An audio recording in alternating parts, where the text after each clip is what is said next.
Alléluia.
Merci Seigneur. Alléluia. Alléluia.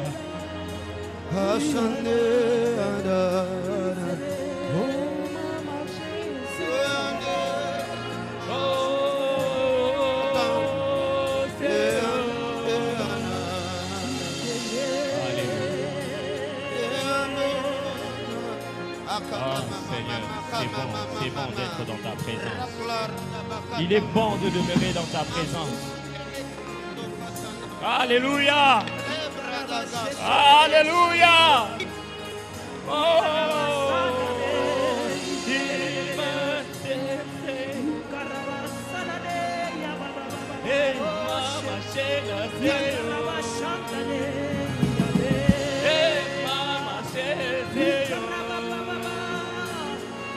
Hey mama, say hey mama, say no say yeah baba, say mama, say hey yeah mama, say hey yeah mama, say shena hey baba, say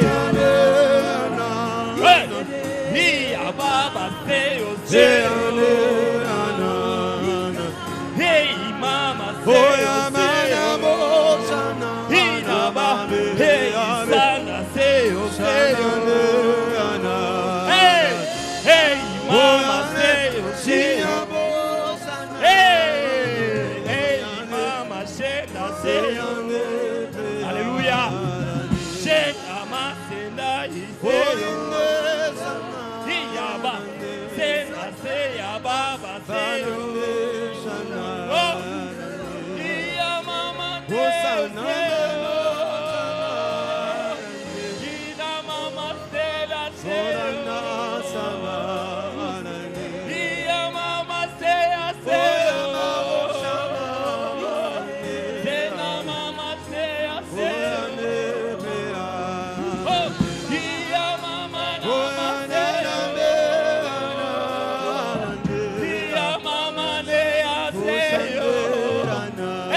Adore le Seigneur, adore le Seigneur.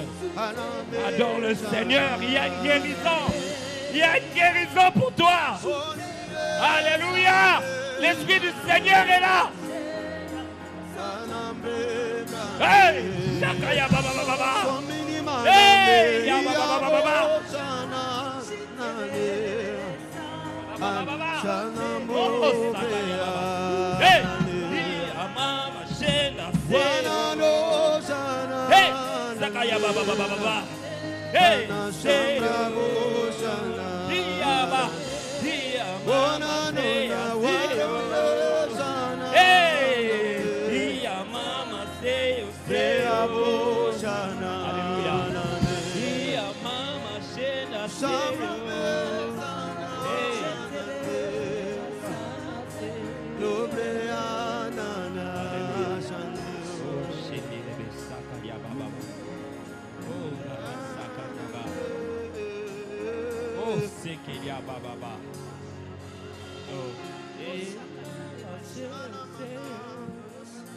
Élève la voix où tu es, prie en esprit, prie en esprit. Adore le Seigneur en esprit.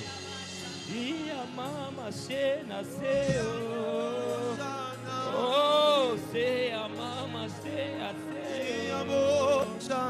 Alléluia. Rukana makumbri ebele saname. La baba sakaria baba. Yananame, yananame sanana. Mama say Somino kanama naname sanana. Kanane sanana naname. Shanamuna kumana kumana. Alléluia. Ranagabo Rabasakaria baba baba. Rabasakaria baba baba. Reyanda rabasekeria baba baba. Enda ramasakaria baba baba. Reyanda rabasakaria baba baba. Hey ya mama sekeria baba baba baba. Hey hey hey. Oh marabasakaria baba baba. Oh, Sakaria Baba Baba. Hey! Dia mama sana seo. Hey! Chiki! Oh, sana yena seo. Hey, ya baba. Dina man seo. Dia mama ne seo. Alléluia! Hey, ya mama ne seo.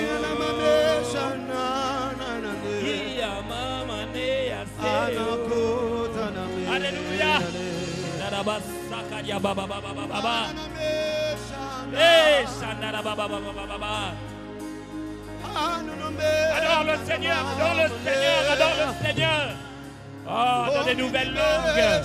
Alléluia. Sakadia Baba. Ikorobo Sakadia Baba. Hey, Sakada Baba. Sekerebeya Naraba Saka. Sandaraba Sheke. Alléluia. Merci Seigneur. Merci pour ton esprit. Merci pour la guérison. Merci pour la guérison. Alléluia. Sandaraba Saka. Shenderebeya Naraba Sakadia Baba Baba Baba. Iya mama seya seyo. Ima seyo. Iya babo seya baba seya seyo. Iya mama senda seyo. Iya mama neya seyo. Iya mama naya seyo.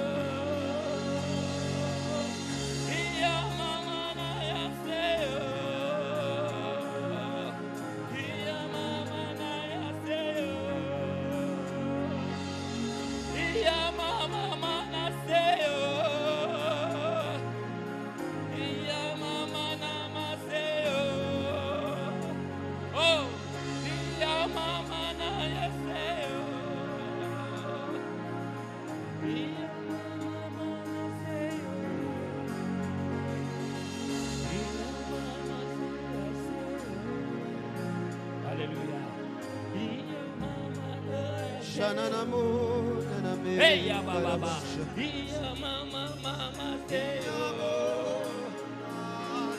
iya mama mama seyo, oh, iya mama mama seyo, iya mama mama seyo, arana magolabo shaname, iya mama seyo, shanamo naname. Shanamo nanama eh Isanama nanamo shaname Anoname shaname nanama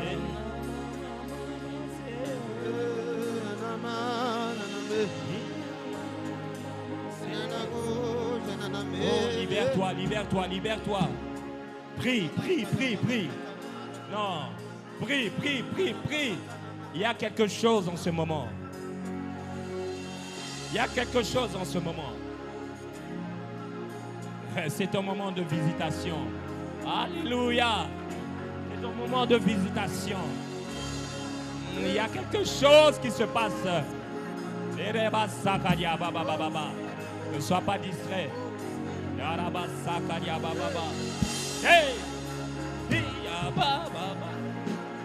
Hey! Hey, yeah, mama, say, I say,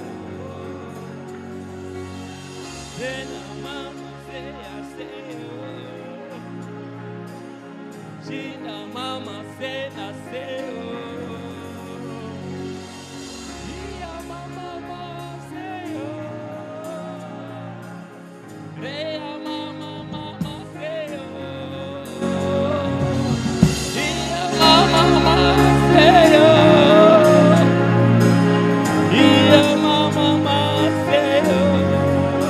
Hey, mama seka seyo.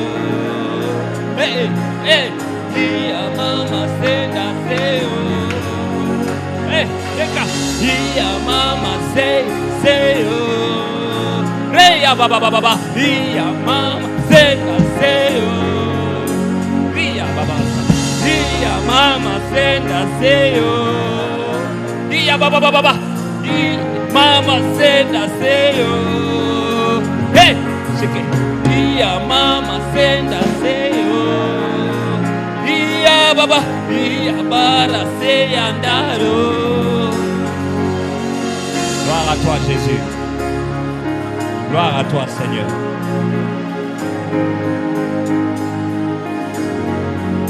Alléluia.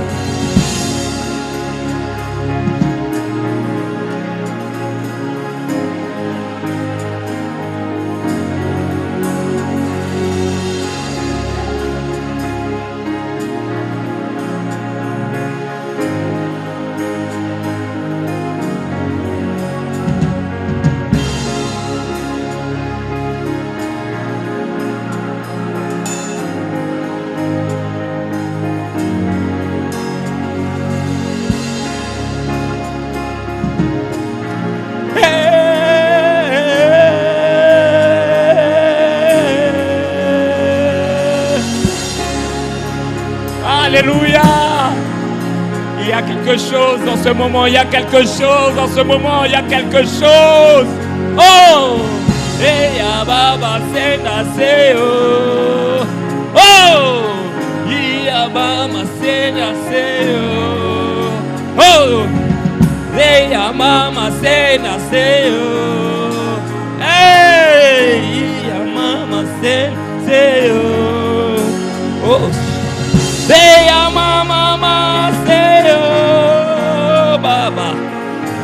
Ya mama nama say oh. Merci Seigneur. Alléluia. Alléluia. Alléluia.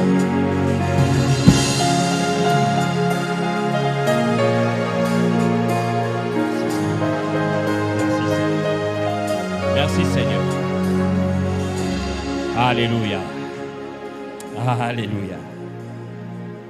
Gloire à toi Jésus pour cette inspiration nouvelle. Merci Seigneur.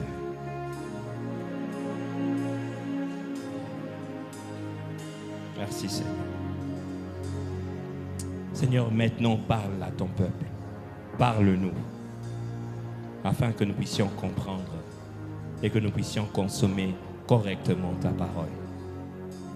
Au nom de Jésus-Christ, ton onction est avec moi et avec chacun d'entre nous. C'est pourquoi nous comprenons tous ce que tu nous dis au travers des Écritures. Nous comprenons ta parole.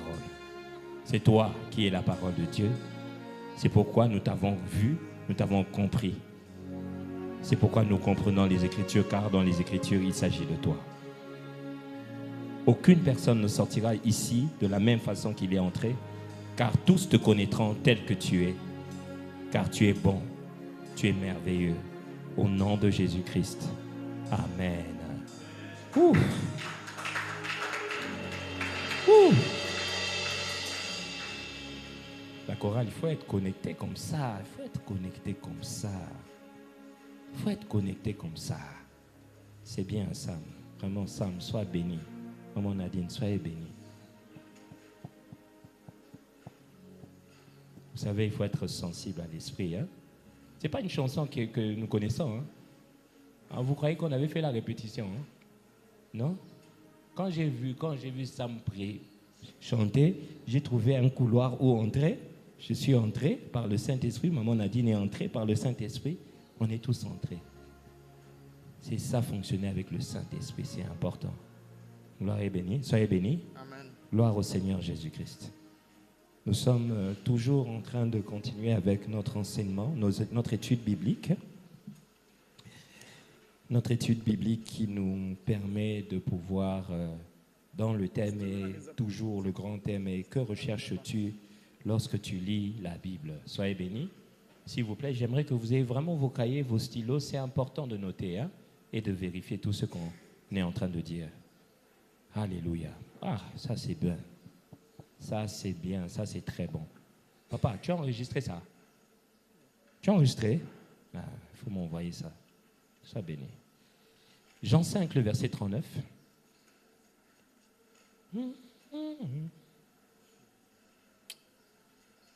Sam, il faut qu'on fasse un album. Hein? Yango na yango kaka. Hein? Yango na yango. Hein? Avec maman Nadine, avec maman Sandrine, avec tout le monde. Soyez bénis. Suivons très bien. La Bible nous dit dans Jean 5, le verset 39, « Vous sondez les Écritures parce que vous pensez avoir en elles la vie éternelle. Ce sont elles qui rendent témoignage de moi. » Dis avec moi, la vie éternelle se trouve en Jésus-Christ. Soyez bénis. On vous dit quoi? Vous sondez les Écritures, pensons trouver en elles la vie éternelle. Pourtant, ce sont elles qui rendent témoignage de moi. On peut aller au verset suivant, 40. Et vous ne voulez pas venir à moi pour avoir la vie. Donc, pour avoir la vie éternelle, il faut aller chez qui? Ok, dis avec moi, ça, ce verset parle de la vérité. Mais il y a des Écritures qui n'ont pas qui n'ont pas reçu la clarté de Jésus. Vous comprenez? Donc il y a des écritures, comme la Bible nous l'a dit dans 2 Corinthiens 3, le verset 14, nous connaissons, mais ils sont devenus durs d'entendement, car jusqu'à ce jour, lorsqu'ils font la lecture de l'Ancien Testament, un voile est jeté sur leurs yeux. Et ils ne sautent pas parce que c'est en Jésus-Christ qui disparaît. Donc il y a des écritures, si tu n'as pas Jésus-Christ, les lunettes de Jésus-Christ, en tout cas, tu ne vas pas recevoir la vie éternelle. Soyez bénis. Alors, la vie éternelle, il faut vraiment comprendre ce que c'est. Dites avec moi, la vie éternelle. Jean 17, 3. Ouais.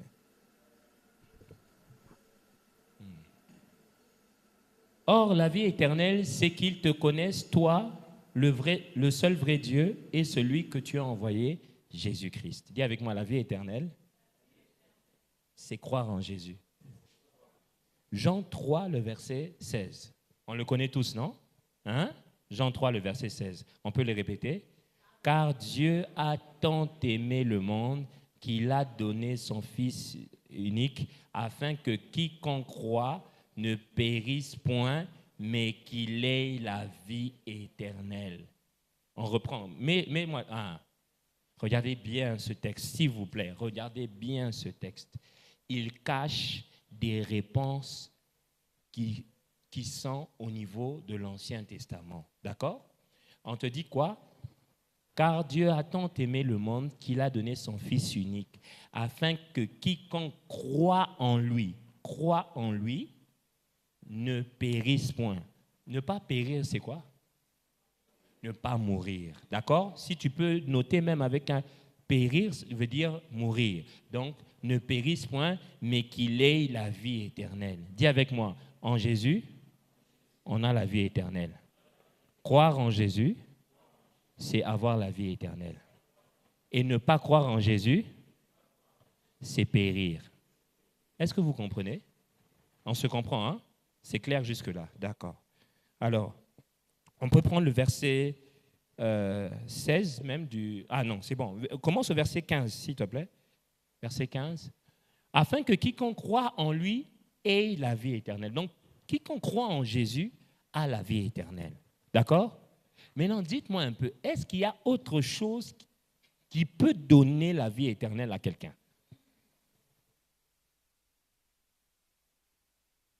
Je reprends ma question. Est-ce qu'il y a autre chose qui a la capacité de donner la vie éternelle à une personne? Vous êtes sûr? Vous êtes sûr? Il n'y a rien qui peut donner la vie éternelle à une personne. Vous êtes sûr? Seulement? C'est seulement quoi? Croire en Jésus te donne la vie éternelle. D'accord? Est-ce qu'on peut souligner ça? Seulement celui qui croit en Jésus peut avoir la vie éternelle. D'accord? Alléluia.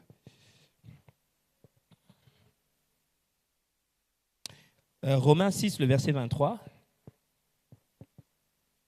Romains 6, le verset 23. Très rapidement. Car le salaire du péché, c'est la mort, mais le don gratuit de Dieu, c'est la vie éternelle en Jésus-Christ, notre Seigneur. D'accord? Donc, pardonnez-moi, hein, j'aime donner beaucoup de versets pour qu'on ait vraiment suffisamment d'éléments. D'accord? Donc, la vie éternelle se trouve en qui? Je repose la question. Est-ce qu'il y a autre chose qui peut donner la vie éternelle? Vous êtes sûr? Est-ce que vous êtes sûr? D'accord, d'accord. Est-ce que qu'est-ce qui vous affirme qu'il n'y a rien d'autre qui peut donner la vie éternelle? Moi, je peux te prouver qu'il y a autre chose qui avait la capacité de donner la vie éternelle. C'est écrit? Ah, ok, ça va. Avançons. 1 Jean 5, le verset 11. 11 à 12. Hein? 1 Jean 5, le verset 11 à 12. Et voici ce témoignage, c'est que Dieu nous a donné la vie éternelle et que cette vie est dans son Fils. Verset 12. Celui qui a le Fils a la vie. Celui qui n'a pas le Fils de Dieu n'a pas. Mais ne pas avoir la vie égale quoi? La mort, c'est la mort. Alors, comprenez une chose. Dis à ton voisin, la Bible a son langage. Ce n'est pas ton langage. Ce n'est pas le langage de ton ancêtre. La Bible a son langage.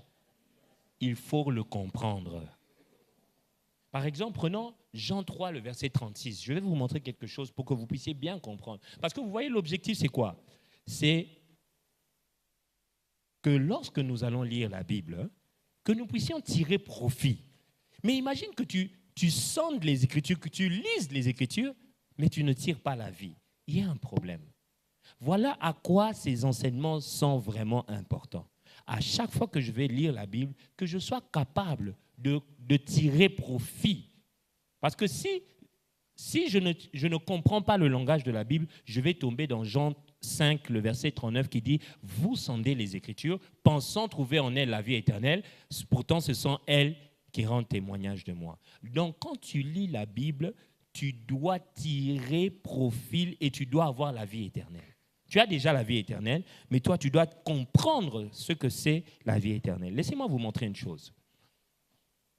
Jean 3, le verset 16, attends, ne bouge pas. Jean 3, le verset 16 nous dit, Jean 3, le verset 16 nous dit, car Dieu a tant aimé le monde, il a tant aimé le monde. Le monde, c'est qui? C'est des païens. Car Dieu n'a pas qu'aimé les chrétiens. Dieu a aimé le monde. Qu'il a fait quoi? Il a donné son Fils unique afin que quiconque croit ne périsse point, mais qu'il ait la vie éternelle. Donc, Dieu aime le monde. On est d'accord? Dieu a de l'amour pour le monde. Pour celui qui ne le connaît pas, pour celui qui est loin de lui, il a de l'amour pour lui. Mais écoutez, celui qui croit au Fils a la vie éternelle. Celui qui ne croit pas au Fils ne verra point la vie, mais la colère de Dieu demeure sur lui. Mais la colère de Dieu demeure sur lui. Dis à ton voisin, la Bible a son langage. Ta colère n'a rien à voir avec la colère de Dieu. Regardez, Dieu aime le monde. Il meurt d'ailleurs pour lui. Maintenant, il dit, celui qui n'a pas le Fils n'a point la vie, mais la colère de Dieu demeure sur lui. Comment la colère de Dieu peut être sur lui en même temps que l'amour soit sur lui? Quelqu'un a compris? Demeure, ça veut dire que c'est déjà sur lui. Pas demeurera, demeure, c'est-à-dire c'est déjà sur lui. Donc celui qui ne croit pas, la colère de Dieu est sur lui. Mais pourtant on te dit que Dieu a tant aimé le monde qu'il a donné son Fils. Le monde avait son Fils. Le monde, est-ce qu'il avait le Fils de Dieu? Non, il était sans Fils de Dieu. Mais Dieu l'aimait, oui ou non? Ok, mais ici on te dit quoi? Celui qui n'a pas le Fils, mais la colère de Dieu demeure sur lui. Les amis, j'aurai le temps de pouvoir développer, ce n'est pas mon sujet, mais comprends que là où la Bible parle de colère de Dieu, il ne s'agit pas de kanda. Comment on dit ça en swahili? Qui? Kishilani. Non, il ne s'agit pas de ça. Il s'agit de l'absence de Dieu. Non, quelqu'un n'a pas entendu. Quand tu entends colère de Dieu, il ne s'agit pas de... Non, Dieu n'est pas comme ça. Si tu regardes Jésus-Christ, tu ne vas voir en aucun cas il s'est mis en colère. Même quand il prenait le fouet pour chasser les... La Bible dit le zèle de ta maison. Donc il était zélé. Ah, vous faites des bêtises. Hein?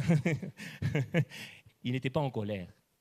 Lis tout ce texte dans Jean 2, tu vas voir qu'il n'était pas en colère. Il n'y a aucun endroit où tu vas lire Jésus était irrité, Jésus était en colère. Aucun endroit. On dit le zèle de ta maison me dévore. Donc le zèle est différent de la colère. Et Jésus est l'image du Dieu invisible. D'accord? Donc on est en train de dire tout simplement que celui qui n'a pas le Fils, il n'a pas Dieu. Donc il y a absence de Dieu. Et quand il y a absence de Dieu, en fait, c'est ce que les gens dans l'Ancien Testament appelaient colère. OK? Quand il n'y a pas Dieu, il y a quoi? La mort? Non, quand il y a la colère de Dieu, Même dans l'Ancien Testament, il y a quoi? La mort, la peste. Hein? Tout ce qui vient quand Dieu n'est pas là, c'est ça la colère de Dieu.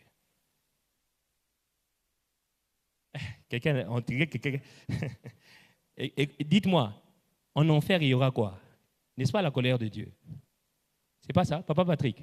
L'enfer, c'est pas la colère de Dieu qui va se déverser là-bas. C'est-à-dire quoi? Il n'y aura pas la vie. Il n'y aura pas Dieu. Comme il n'y a pas Dieu, c'est ce que la Bible appelle colère. Quand ça... Parce qu'en réalité, mets-moi Jacques 1, le verset 19. Dis avec moi, la Bible a son langage. C'est pourquoi quand tu lis la colère de Dieu, toi tu vois...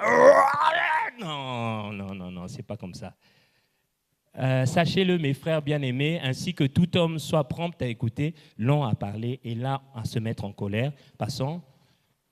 Car la colère de l'homme n'accomplit pas la justice de Dieu. Mais la colère de Dieu, elle accomplit sa justice. Et sa justice dit que tu es non coupable. Sa justice dit que tu es justifié. Donc jamais Dieu peut se mettre en colère contre toi. Pourquoi? Parce qu'au fait, il ne peut pas se séparer de toi. Il ne peut pas être absent de toi. Non, je comprends. Je ne sais pas si tu comprends. La colère de Dieu est enlevée sur ceux qui ont Jésus-Christ. C'est pas ça? C'est pas ça? Est-ce que tu as déjà lu quelqu'un qui a Jésus et qui a la colère de lui sur eux? Non. Ce n'est pas possible. On ne peut pas avoir la colère de Dieu et Jésus. Ce n'est pas possible. C'est pourquoi je voulais vous emmener à comprendre que la Bible a un langage, mais il faut comprendre ce langage. Sinon, tu vas lire, tu vas toujours commencer à croire que non, Dieu, il se fâche, il est tantôt oui, il est tantôt non.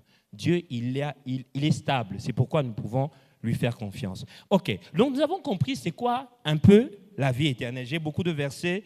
Il y a Jean 1, il y a Daniel 12, le verset 2, il y a Jean 11, le verset 25, il y a Jean 3, 36, Jean 4, le verset 24. On peut mettre un peu Jean 4, le verset, Jean 5, le verset 24. Suivez très bien. J'espère que vous notez. Hein? Maman, tu notes pas? Maman Alpha, tu notes pas? Prends ton téléphone, note. C'est important. Vous savez, les enseignements que nous sommes en train, le Seigneur m'a dit que nous devons entrer sur le terrain. Nous sommes les messagers de la vie, nous ici à la mission Salut et Gloire. Maintenant, je vous dis clairement, moi je fais face à cela. Tu vas aller enseigner aux gens comment vivre au-dessus de la mort physique. Ils vont te confronter à l'Ancien Testament et ce que l'Ancien Testament dit. Tu dois être capable de l'expliquer ce que ça veut réellement dire. Vous comprenez? C'est pourquoi ces enseignements sont importants. Jean 5, le verset 24, lisons. En vérité, je vous le dis, celui qui écoute ma parole et qui croit à celui qui m'a envoyé a la vie éternelle. Toujours, hein? Et ne vient pas en jugement, mais il est passé de quoi? S'il te plaît, écris ça en grand, là où tu es là. Quand on reçoit la vie éternelle, on passe de la mort à la vie. En d'autres termes, on passe de la colère de Dieu à la justification. On se comprend? Soit on passe de la séparation d'avec Dieu à l'union avec Dieu. Est-ce qu'on se comprend? Soyez bénis. Donc c'est très important. OK.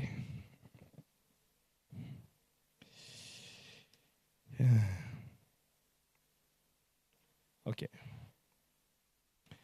C'est pourquoi la dernière fois, nous avions parlé de Genèse 2. On peut prendre Genèse 2 au verset 17. Déjà, il faut qu'on pose le contexte, s'il vous plaît.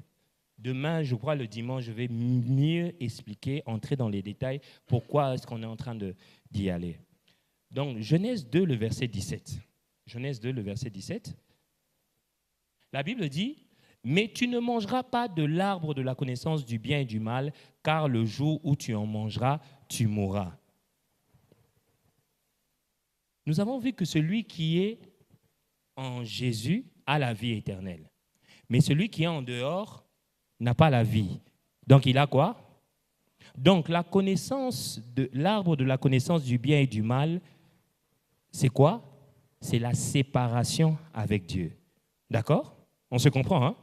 Donc, comprenez que, frère, pardonnez-moi de le dire, il n'y a pas d'arbre qui peut donner la connaissance. Ça n'existe pas. C'est juste un langage. Comprenez que Moïse reçoit Genèse 1, Genèse 2, Genèse 3, la grande partie de Genèse par image. OK? Il reçoit ça par image pendant qu'il est dans le désert avec les enfants d'Israël. Donc, Exode a déjà commencé. C'est là qu'il reçoit Genèse 1, Genèse 2, Genèse 3 par image. Et Moïse n'interprète pas. Moïse transcrit. Est-ce que quelqu'un comprend? C'est-à-dire, il prend ce qu'il a vu, il est en train de noter ça, sans donner une interprétation. On se comprend? OK. Ici, on voit qu'il y a un arbre de la connaissance du bien et du mal, et de l'autre côté, on voit aussi qu'il y a l'arbre de vie. On va prendre quelques versets pour lire un peu l'arbre de vie. Prenons Proverbe 3, le verset 18. Ça va vraiment nous aider. Allons-y. Proverbe 3, le verset 18. Ah, est-ce que c'est bon? On peut avancer calmement comme ça? C'est bon, hein? OK. Proverbe 3, le verset 18. Écoute, monte au verset plus haut, verset 15. 13, excuse-moi. Voilà, écoute, 12, arrive au verset 12. Monte un peu, 11. Descends à 13. Voilà. Écoutez bien. Heureux l'homme qui a trouvé quoi? La sagesse. Et l'homme qui possède l'intelligence. Avançons, oui. Car le gain qu'elle procure est préférable à celui de l'argent et le profit qu'on en tire vaut mieux que de l'or. Va directement au verset que je t'ai dit dans Proverbe 3, 18. Elle ici, c'est la sagesse. D'accord? Elle est quoi? Ah. Donc l'arbre de vie, ce n'est pas un arbre. Il y a un sens dans arbre de vie. Tu comprends? Il n'y a pas, c'est pas un arbre, un zété. Elle est un arbre de vie pour ceux qui la saisissent et ceux qui la possèdent sont heureux. Nous allons prendre Proverbe 11, le verset 30. Proverbe 11, le verset 30. Dis à ton voisin, il faut une interprétation des Écritures. Suivez avec moi. Écoutez bien. Le fruit du juste du juste est un arbre de vie. Ce n'est pas l'arbre de vie qui est... Non, c'est le fruit du juste qui est un arbre de vie. Et le sage s'empare des âmes. Allons-y au Proverbe 13, le verset 12. Proverbe 13, le verset 12. Un espoir différé rend le cœur malade, mais un désir accompli est un arbre de vie. Est-ce que vous comprenez qu'on donne beaucoup de définitions à l'arbre de vie? Mais ça se résume à une même pensée, d'accord? On peut prendre encore Proverbe 15, le verset 4, s'il vous plaît. Écoutez bien ça. La langue douce est un arbre de vie, mais la langue perverse brise l'âme. Est-ce qu'on se comprend? Maintenant, dites-moi, l'arbre de vie, finalement, c'est quoi? C'est un arbre avec un fruit. Dis à ton voisin, tu es béni d'être là ce soir. Apocalypse 22, le verset 2. On peut commencer à Apocalypse 2, le verset 7. Apocalypse 2, le verset 7. Celui qui a des oreilles entende ce que l'Esprit dit aux églises. À celui qui vaincra, je donnerai à manger de l'arbre de vie qui est dans le paradis de Dieu. OK? Allons au verset. Retenez que ça, c'est spirituel. Hein? les choses de l'esprit, on nous donne une image. Et je vais vous emmener là-dessus, d'accord? Et Apocalypse 22, le verset 2. Apocalypse 22, le verset 2.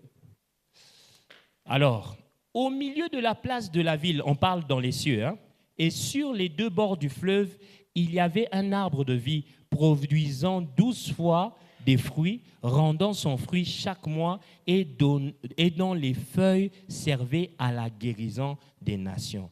Donc, quiconque consomme l'arbre de vie est guéri. Est-ce que quelqu'un est avec moi? Quiconque consomme l'arbre de vie est guéri. Les gens de la mission Salut Gare, vous êtes là? Ceux qui vivent au-dessus de la maladie, vous êtes là? Vous avez déjà mangé l'arbre. Donc, vous voulez me dire que vous allez auprès d'un arbre, vous prenez ces histoires et puis vous mangez. Mais pourquoi vous ne tombez pas malade? Comment vous vivez cette guérison? Parce que vous avez accès à l'arbre de vie. Mais comprenez que c'était une image. Mais vous qui avez l'Esprit de Dieu, vous pouvez comprendre. D'accord? Alors, venez avec moi maintenant dans Genèse 3. Le Seigneur m'a dit qu'il faut que nous puissions comprendre. On va aller pôle et pôle. D'accord? Genèse 3, le verset 4. Genèse 3, le verset 4. Alors le serpent dit à la femme, vous ne mourrez point. Dieu avait dit à la femme, le jour où tu en mangeras, tu mourras. D'accord? Ok. Le jour où tu en mangeras, tu mourras. C'est pourquoi notre ami là, papa Salomon, il a reçu une sagesse qui n'était pas de son époque. Sois béni. Mets-moi Proverbe 18, le verset 20. On va décoder ça. Hein? Il faut décoder ces histoires. Il ne faut plus comme ça, tu lis, toi aussi tu dis, non, il avait pris un arbre, il a mangé. Non, il n'a pas pris de fruit. Il n'y avait aucun fruit, les amis. Il n'y avait aucun fruit. C'est du fruit de sa bouche que l'homme rassasie son corps. C'est du produit de ses lèvres qu'il se rassasie. Allons-y. Écoutez bien. La mort et la vie sont au pouvoir de la langue. Quiconque l'aime en mangera le fruit. Toi, vraiment, tu crois encore que c'est manger là, vraiment, qu'il y a... Ah! Écoutez, dites avec moi, le jour où tu en mangeras, le jour où il devait en manger, il mourrait. Ça correspond à la mort. C'est ça, non? N'est-ce pas? On mangera le fruit. Ça correspond à la mort. Donc, on te dit que la mort et la vie sont au pouvoir de la langue. C'est ça, non? La mort et la vie sont au pouvoir de la langue. Quiconque l'aime en mangera le fruit. Je suis venu te dire, mon frère, arrête de déclarer ce que tu déclares. Ça détruit ton corps et ça peut détruire des générations futures de ta vie. Tu as le devoir de garder ta déclaration, comme notre papa nous l'a dit, sur sa parole. Vous savez pourquoi? Papa, dis à ton voisin, ta parole a pouvoir de vie ou de mort. Marc 7, le verset 15, lisons. On doit finir cette histoire. Marc 16, le verset 15. 7, le verset 15. Marc 7, le verset 15. Dis avec moi, depuis le commencement, il s'agit de Dieu et de l'absence de Dieu. Maintenant, là-bas, c'était interprété comme l'arbre de vie et l'arbre de la connaissance du bien et du mal. Mais ça a toujours été Sinaï, Sion. Ça a toujours été la vie, la mort. Il n'y a jamais eu 3, toujours 2. Et depuis le début, on ne parle que de ça, mais c'est sous image scellée. Mais grâce à ta lecture biblique, tu peux commencer au Saint-Esprit, commencer à décoder ce qui a été caché aux anciens. D'accord? Écoutez bien. Il n'est hors de l'homme, c'est Jésus qui parle. Ce n'est pas toi, ce n'est pas moi. Il n'est hors de l'homme. Dis avec moi quelque chose. Ah, toi, tu dis quelque chose. Il naît hors de l'homme quoi? Il naît hors de l'homme quoi? Il naît hors de l'homme quoi? Non, à part le fruit qui est dans... Non, excusez-moi, il y a une partie qui manque ici, à part le fruit de Adam et Ève, s'il vous plaît. Non, c'est ce qui est écrit, mais vous ne voyez pas ça, c'est écrit ici. Juste ici. Entre parenthèses, à part le fruit de Adam et Ève, hein? C'est ça. Il n'est hors de l'homme rien qui, entrant en lui, puisse le souiller. Qui parle? C'est la vérité. D'accord? Mais ce qui sort de l'homme, c'est ce qui le souille. Les amis, Adam a fait quoi? Il a mangé ou il a sorti? Hein? Il a quoi? Mangé. Il a mangé. Ah, il a mangé. Effectivement, il a mangé. Ah, vous voyez, hein? Il a fait quoi? Il a mangé. Et il a été quoi? Souillé. Dites-moi, qui croit en Jésus-Christ comme maître, comme Seigneur ici? Est-ce que Jésus s'est trompé? Qui est Jésus? Qui est Jésus encore? La parole de Dieu. Au commencement était... Dis avec moi. Donc la parole était au commencement. Il a vu ce qui s'est passé dans Genèse 3. Donc il ne peut pas rater.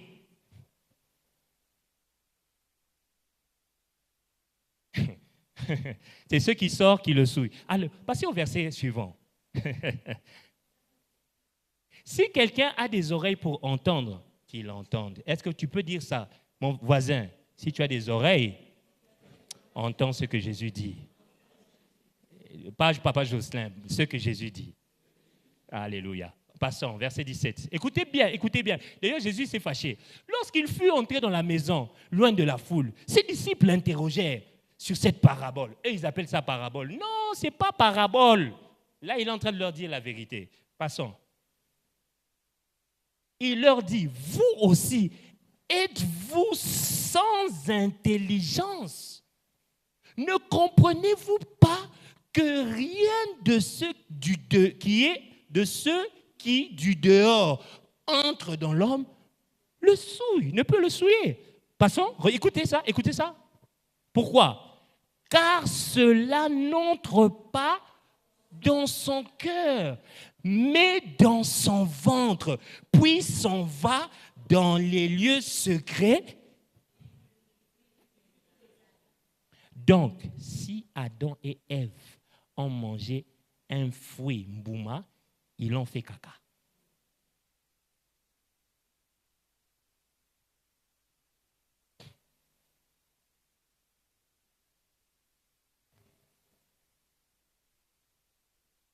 C'est fini? C'est compris déjà? Si c'était un fruit, donc ils sont allés faire sortir ça. Mais qu'est-ce que Jésus nous dit? Non, s'ils ont été souillés, ce n'est pas quelque chose qui est entré, c'est quelque chose qui est sorti. Qu'il ne sorte de votre bouche aucune mauvaise parole, mais s'il y a lieu, quelques bonnes paroles qui servent à l'édification et qui communiquent une grâce à ceux qui l'entendent. Les amis, c'était un choix.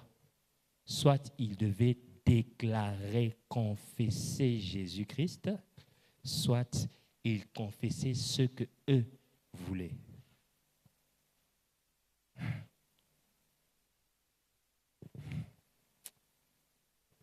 Continue, verset 20. Écoutez. Il dit encore, ce qui sort de l'homme, c'est ce qui le souille, c'est ce qui souille l'homme. Voilà, écoutez. Vas-y. Car c'est du dedans, c'est du cœur des hommes que sortent les mauvaises pensées, les adultères, les impudicités, les meurtres, les vols, les cupidités, les méchancetés, la fraude, les dérèglements, le regard envieux, la calomnie, l'orgueil, la folie. Oui, on y va. Toutes toutes ces choses mauvaises sortent du dedans et souillent l'homme. OK? Grâce à ce qu'eux, ils ont mangé. Maman, on a dit, tu n'as pas menti. Ils ont mangé le fruit. Mais c'est le langage de la Bible que nous n'avons pas décodé et qui nous fait penser qu'ils ont mangé. Proverbe nous a dit, celui qui l'aime en mangera le fruit. Est-ce que c'est clair? Donc, c'est pas... Jésus ne peut pas se tromper. Il était au commencement. C'est lui qui a tout créé. Il sait qu'il n'y a rien. Oh, c'est pourquoi j'annonce à quelqu'un, quel que soit le poison, quel que soit ce que tu manges, rien ne pourra te faire du mal.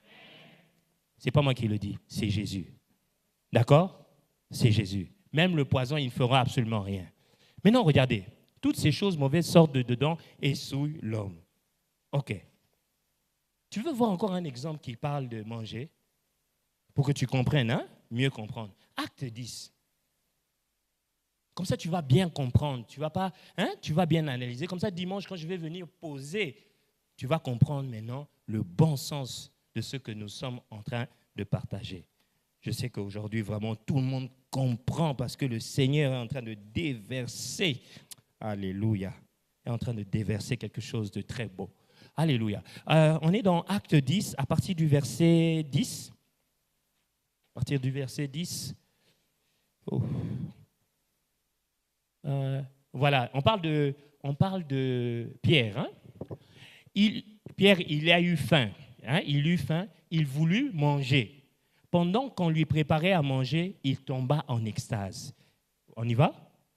Rapidement, mon frère. Il vit le ciel s'ouvrir. Quand on parle du « il vit le ciel s'ouvrir », c'est le langage de l'esprit. Hein? Donc maintenant, là, les choses de l'esprit commencent à être révélées à l'homme. Mais quand les choses de l'esprit sont en train d'être révélées à l'homme, il ne parle pas notre langage.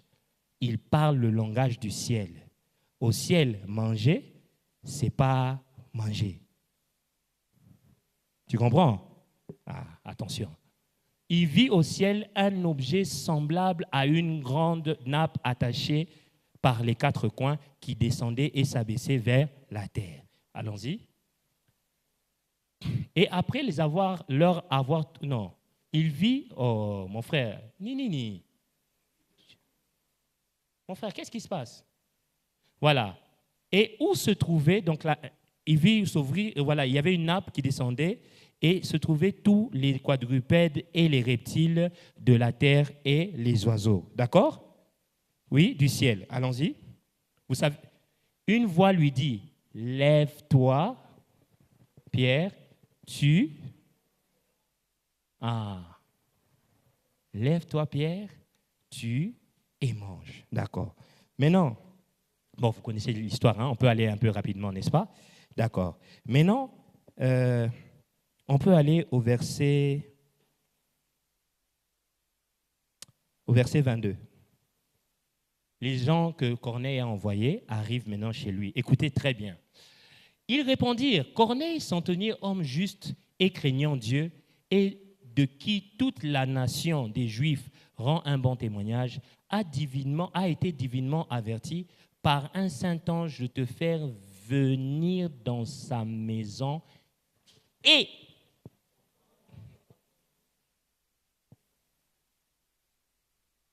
tue et mange. Pourquoi des quadrupèdes et des oiseaux? Ce sont des animaux impurs. OK? Maintenant, c'est pourquoi on dit tue et mange. Tue et mange. Faire venir dans sa maison. Il est qui? C'est un étranger. Ils n'ont pas le droit d'entrer chez les étrangers et d'avoir part aux étrangers. C'est la première partie. C'est pourquoi Dieu lui dit, tue ça. Tue cette loi-là. Maintenant, entre et mange. Maintenant, mange, c'est d'entendre tes paroles. D'accord? On peut aller au verset 28 pour que vous puissiez comprendre un peu le sens, hein, s'il vous plaît.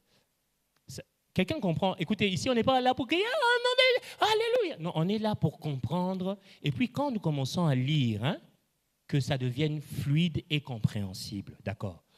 Vous savez, leur dit-il, qu'il est défendu à un juif de se lier avec un étranger ou d'entrer chez lui. C'était la première partie là des quadrupèdes. On lui dit tue et puis mange. D'accord? Mais Dieu m'a appris à ne regarder aucun homme comme souillé et impur. D'accord? Donc, l'homme était dans le jardin. Reviens à Genèse 3, on est en train de chuter. L'homme était dans le jardin avec sa femme. Comme toi aussi, comme chacun de nous, on est là, peut-être avec ta femme ou seul.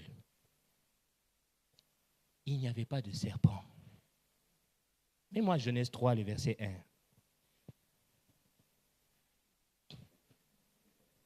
Il n'y avait pas de serpent. Nous tous ici, le serpent, tout le monde ici, il y a toujours un serpent à côté de lui.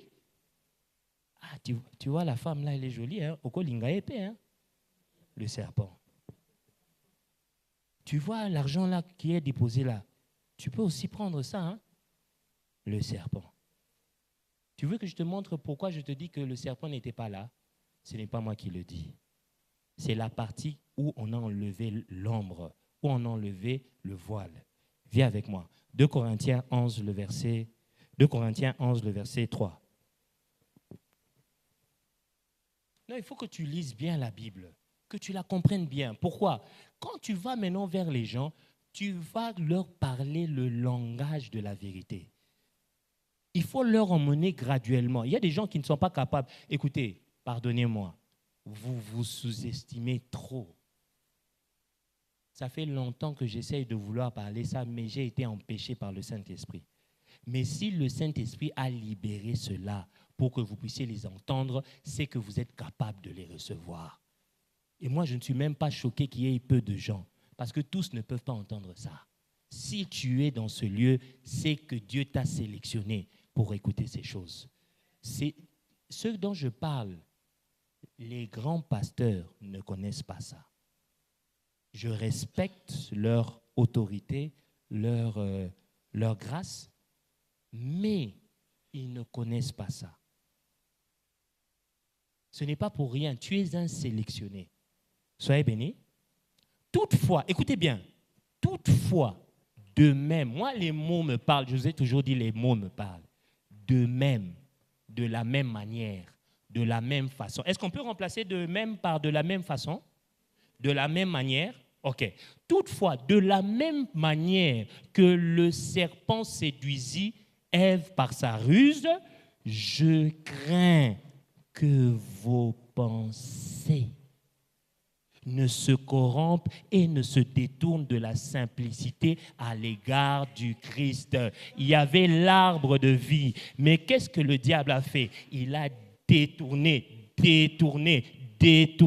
Au lieu qu'ils regardent l'arbre de vie, ils ont regardé de la même façon. Ça, ce sont des choses profondes, Papa Patrick, des choses profondes. Il faut en avoir le sens exact. Il n'a jamais été de « Oh non, Aliam Bumba ». Non, ce n'est pas ça. Remets-moi Genèse 3, on va décoder tout le chapitre. Rapidement, on finit par là. Alléluia. Écoutez, quand Dieu a créé le monde, est-ce qu'il a créé des choses mauvaises? Dans Genèse 1, la fin de Genèse 1 dit quoi? Tout était quoi?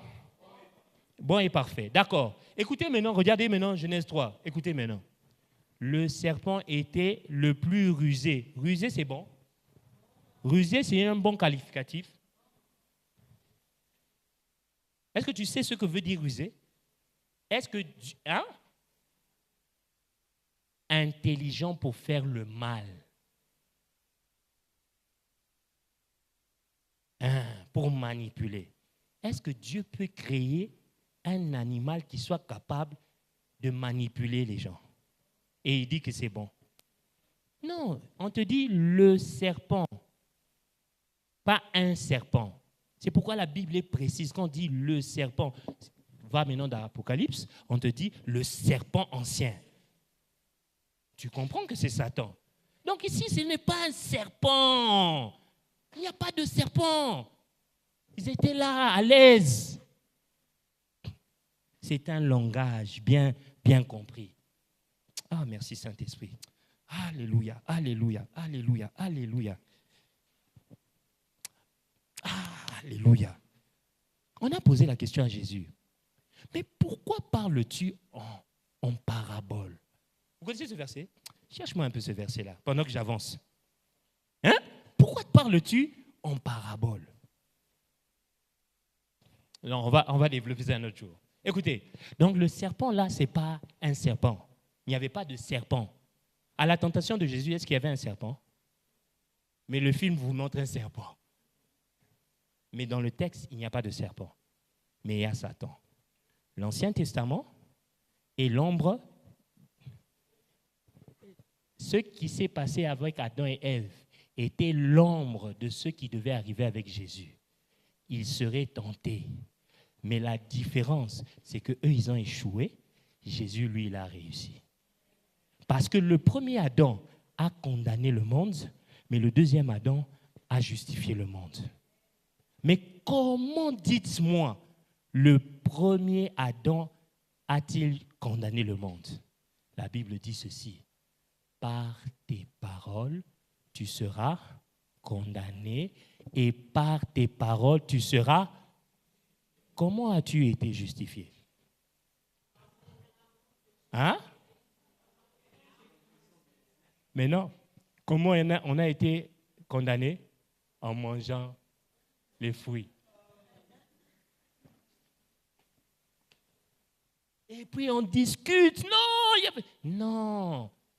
Jésus est la parole éternelle. Il était au début. Donc maintenant, quand Jésus vient, il éclaire la partie qui était ombrée. Les amis, je passe du temps pour expliquer ces choses, non pas pour vous raconter, vous montrer que je sais. Non, c'est pour votre bien. Recevez-le. Pourquoi? Nous sommes des messagers de la vie. Et quand on te pose la question, mais pourquoi Dieu a-t-il mis cet arbre de la connaissance du bien et du mal? Maintenant, si c'était mauvais et que ça donnait la mort, pourquoi il a fait? Vous répondez quoi? Il est souverain. Mais gloire au Seigneur Saint-Esprit qui nous révèle ces choses parce que tu vas les comprendre. Alléluia. Dites avec moi. Allez. Donc voilà, le serpent était l'animal le plus rusé de tous les animaux. Écoutez, laissez-moi vous expliquer une chose. Ça, ce n'est pas la parole de Dieu. C'est le constat de Moïse.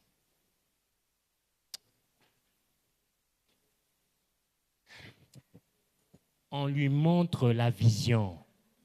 Il constate, il voit un serpent capable, parmi tous les animaux, le seul qui était capable de parler avec l'homme, c'était un serpent. Et lui, il écrit ça. C'est pourquoi je vous dis, il est en train de transcrire ce qu'il voit, mais il n'est pas en train d'interpréter. Mais toi et moi, nous avons l'esprit de celui qui a demandé qu'on couche ces écritures dans la parole. C'est pourquoi quand on lit, on peut voir clairement. Est-ce que quelqu'un est avec moi? Ok. L'Éternel Dieu avait fait, oui, et il dit à la femme, Dieu a-t-il réellement dit, vous ne mangerez pas de tous les arbres du jardin? Avançons. Avançons. Elle enfante. Oh.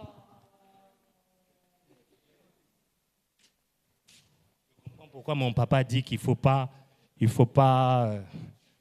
ces histoires, il faut lire la Bible. Hein?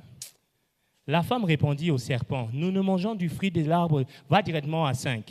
Va directement à 5. Je vais attirer votre compréhension quelque part.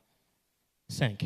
Mais Dieu sait, donc maintenant le serpent lui répond, mais Dieu sait que le jour où vous en mangerez, vos yeux s'ouvriront et que vous serez comme des dieux. Dis avec moi, il n'a pas dit comme Dieu. Il n'a pas dit comme Dieu. Il a dit comme des dieux. Est-ce qu'on se comprend? Donc, vous serez comme des dieux. Avec petit x, pas comme Dieu. L'homme était comme qui? L'homme était comme qui? C'est-à-dire, il avait quoi? La la vie, mais ils n'avaient pas la vie éternelle.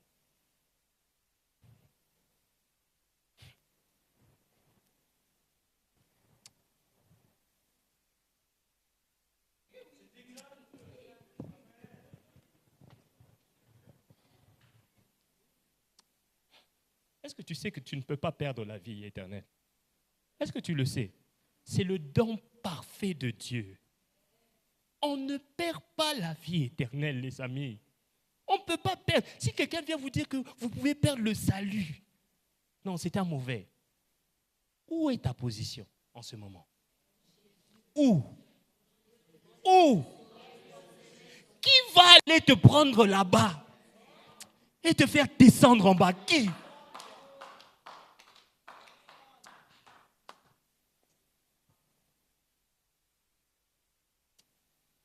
Que vous serez comme des dieux. Comment? Connaissant le bien et le mal. Mais la connaissance du bien et du mal te fait quoi? Te donne la mort. Qu'est-ce qu'on a dit de la mort? Séparé de qui? Ok, donc Satan est en train de pousser l'homme à devenir comme des dieux, c'est-à-dire à être séparé de Dieu. Est-ce qu'on se comprend? Séparé de qui? Donc devenir mort. Ok. Avançons. Non, séparé de Dieu, devenir mort. Ok. Maintenant, avançons dans Jean 3, le verset 21. Jean 3, 21 à 22. Et Genèse, pas Jean 3. Genèse, pardon. Genèse 3, verset 21 à 22. Pardonnez, excusez-moi. Est-ce que quelqu'un comprend, hein? Est-ce que quelqu'un comprend? Ok. Tu rigoles, hein? Tu sais que je t'ai vu venir. Toi, tu ne viens pas le vendredi, mais je t'ai vu venir. Je savais que tu serais là. Ok. L'Éternel Dieu dit, fit à Adam et à sa femme des habits de peau, et il le revêtit. Verset 22, lisez. Écoutez maintenant bien. Écoutez bien. Vous avez eu beaucoup d'informations, non? Ça peut vous permettre de décoder ce verset. L'Éternel Dieu dit, voici l'homme est devenu. Il était comme qui? Est-ce que l'homme peut devenir encore comme Dieu? Si l'homme mange, il devient séparé de qui? Maintenant, comment ce Dieu dit, voici l'homme est devenu comme l'un de nous. L'homme est devenu comme qui quand il a mangé? L'homme est devenu quoi? Mort. Non. L'homme est devenu mort. Donc quoi? Séparé du vrai Dieu. OK? Merci. Séparé du vrai Dieu. Maintenant, le Éternel ici dit que l'homme est devenu comme l'un d'entre nous. Donc, c'est-à-dire, il est devenu mort comme nous. Suivez bien. Pour la connaissance du bien et du mal. Empêchons-le maintenant d'avancer sa main et de prendre de l'arbre de vie, d'en manger et de vivre. Maintenant, vous, quand vous lisez ça, vous pensez que quand on dit vivre éternellement, c'est respirer éternellement. Non, vivre éternellement, ce n'est pas respirer éternellement. Vivre éternellement, alléluia. Vivre éternellement, tu veux savoir c'est quoi vivre éternellement? Alléluia. Celui qui croit en moi a quoi? Oh, maintenant il y a des gens qui te disent que s'ils mangeaient le fruit, ils vivraient éternellement dans le péché. C'est faux! Pourquoi? Parce que vivre éternellement, c'est croire en Jésus. Mets-moi Acte 10, le verset 27. Acte 10, le verset 27. Alléluia. Acte 10, 27. Qu'est-ce que la Bible dit? 27 ou 37? Attends. Acte 10. Non. Acte 10, 37. Hein? Celui qui croit en lui reçoit le pardon des péchés. C'est avec un 7. C'est avec un... C'est quoi? Voilà. Merci, 43, merci. Tous les prophètes rendent témoignage de lui. le témoignage, rend de lui le témoignage que quiconque croit en lui, donc a la vie éternelle, ok? Maintenant, quand il a la vie éternelle, il reçoit quoi? Le pardon par son nom, le pardon. Donc, il était impossible que si l'homme rentre à l'arbre de vie, qu'il puisse vivre dans le péché. C'est impossible. Soit tu vis dans le péché, soit tu vis à côté de Dieu. Soit tu es séparé de Dieu, mort, soit tu es avec Dieu. Et comment est-ce qu'on peut vivre avec Dieu si ce n'est que par la justification? Quelqu'un doit mourir pour toi afin que tes fautes retombent sur lui, afin que toi, tu sois pur. C'est ça, vivre éternellement.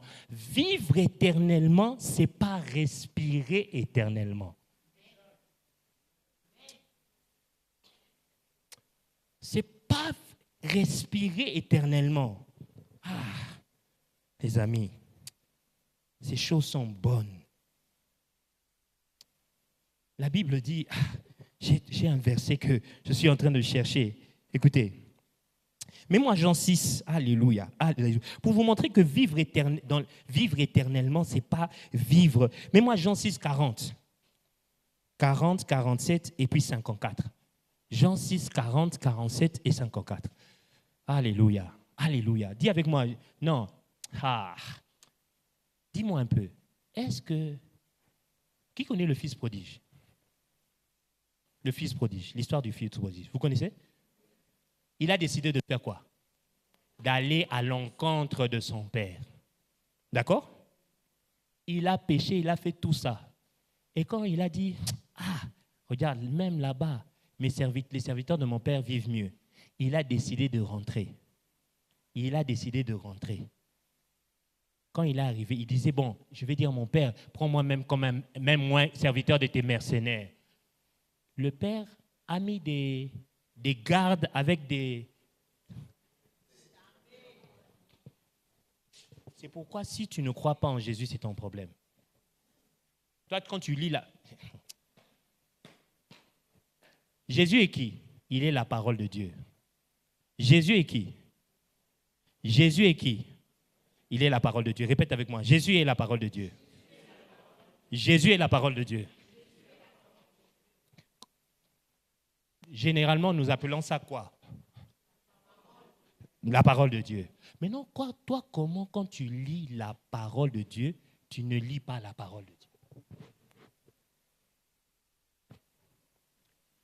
Non, je ne sais pas si quelqu'un a compris. Comment, quand toi, tu lis la parole de Dieu, tu ne lis pas Jésus?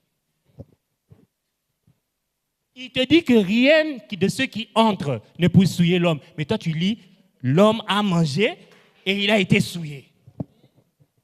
Et puis tu dis, j'ai lu la parole de Dieu. Il y a un problème. Tu lis la parole, mais tu ne lis pas la parole et tu dis que j'ai lu la parole.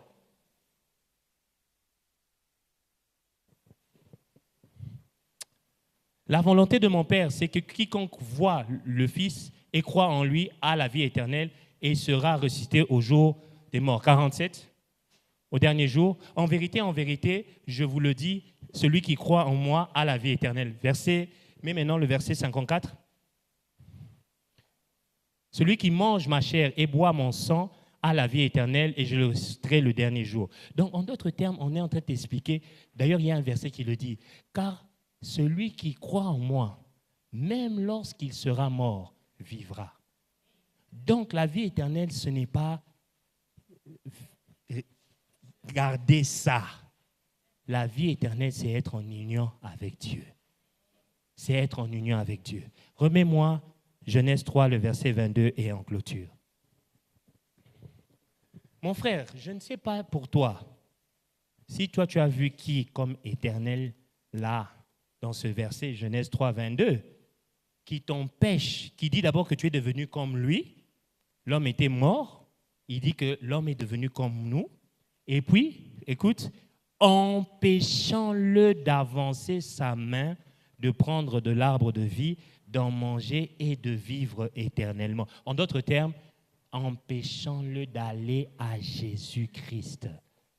Et regardez mets-moi le dernier verset de ce chapitre. Écoutez ce qu'il a fait, cet Éternel.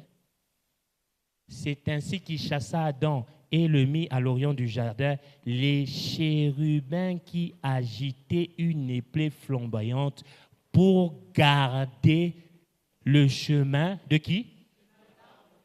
De Christ. Donc Dieu t'empêche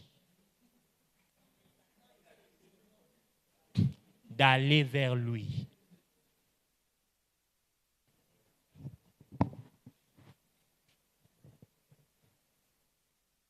Le fils prodige a été bloqué quand il est revenu. On lui a mis des gardes pour le bloquer. La vérité se trouve en Christ, pas dans l'Ancien Testament. Quand maintenant tu prends Christ, tu rentres dans l'Ancien Testament, tu dois être capable de scinder les œuvres du diable et les œuvres de Dieu. Personne ne vient à Christ et est rejeté. Personne n'est bloqué pour entrer au Seigneur. C'est pourquoi l'arbre étant bloqué, l'arbre a vu. La prochaine fois, je vais vous expliquer maintenant c'est quoi l'arbre de connaissance, c'est quoi l'arbre de vie. C'est pourquoi l'arbre, parce que c'était dans la pensée, dites avec moi, c'est dans la pensée. C'est pourquoi il n'y avait que le mal, le mal, le mal, le mal. Pourquoi? La pensée qui menait vers Dieu était bloquée. Le diable a bombardé l'homme de mauvaises choses au point où l'homme a perdu la connexion avec Dieu. C'est pourquoi l'arbre a dit non, non, non, non, non, non, non, non. Il a pris sa forme. Il est descendu. Il a dit, je viens.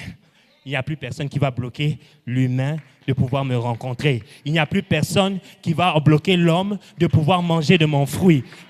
Tu es heureux, toi qui as mangé du fruit de l'arbre. Tu as la vie éternelle et personne ne pourra te l'ôter et personne ne pourra changer cela. C'est pourquoi tu peux glorifier le Seigneur, tu peux célébrer le Seigneur parce que tu es en lui et personne ne peut te l'enlever. Personne ne peut te l'enlever. Personne ne peut te l'enlever parce que tes péchés passés, présents et futurs t'ont été pardonnés. Que Dieu vous bénisse infiniment. Soyez bénis.